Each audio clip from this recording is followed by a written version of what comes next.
Hey there, I'm Caden Rains and welcome to my basement. Today we're looking at another piece of the amazing digital circus merch, that being the Jax Nendoroid.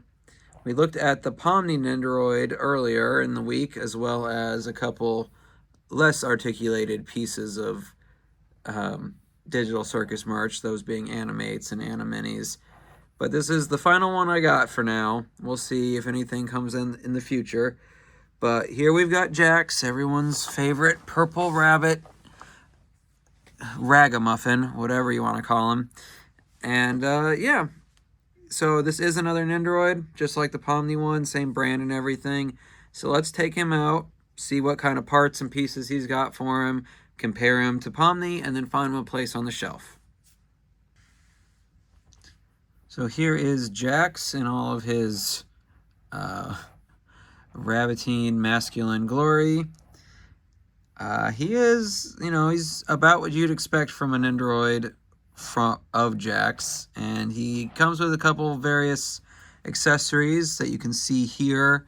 No, gonna go ahead and knock out, no background, just a plain yellow background, and nothing like Pomni's door in his packaging. So, like, I wasn't expecting another door, but even no image on the background, they could have just used the same one again. That was kind of a letdown, I guess. It's not very important to me, but it's just something I've noticed that kind of stood out.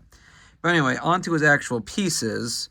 We've got, in addition to his normal head, we've got kind of his confounded head and his I don't want to deal with this head.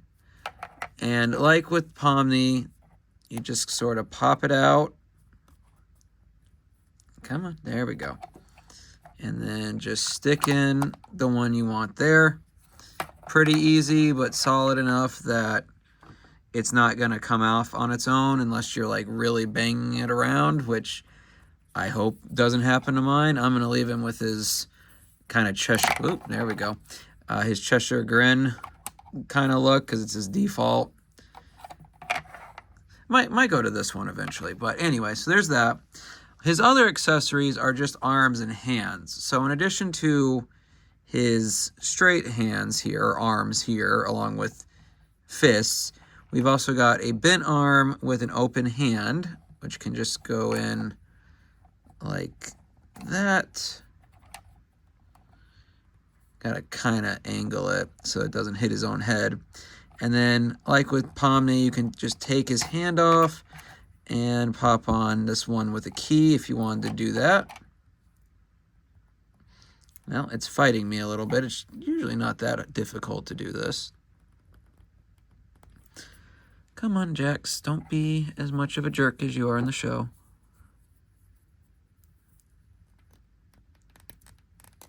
There we go. So that took a little more effort than I would have expected, but it still wasn't like terrible.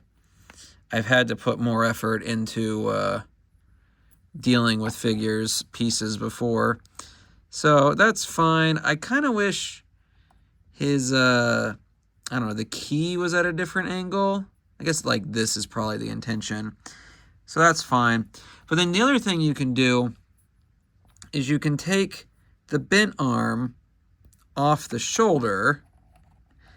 And, oh, nope, never mind. I lied. I guessed on that one and I was wrong. I was wrong, everyone. Call the presses.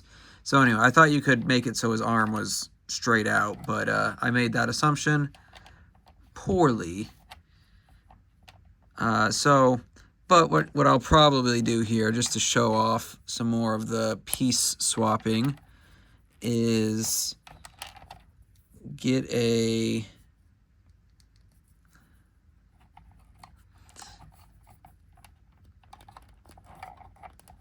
something like that. Some kind of mischievous little pose. Something like that. Did I even switch around? I think I just confused myself. Anywho, so I do kind of wish, like with Pomni, he had different legs built in, or came with different legs. But, because his aren't quite straight, and I don't know if that's a flaw or by design to try and encourage you to pose his legs in a certain way, which don't have like super great poseability. They come off, like, because that's the way Nendoroids work. And they're even marked with which side's supposed to be which. But I don't know. It seems like something's a little off there. But part of that is just because, on the whole, Nendoroids aren't really meant to stand on their own. I managed to get Pomni to, well, I don't know if on this surface she'll want to. There we go. I managed to get Pomni to, because she has really flat feet and her center of gravity is fine. But Jax, I cannot see making that work without being leaned up against something. Oh, well, I think he's just caught on the bottom there. So anyway, there's them next to each other. And obviously that's not quite the scale from the show, because he's one of the tallest characters and she's not.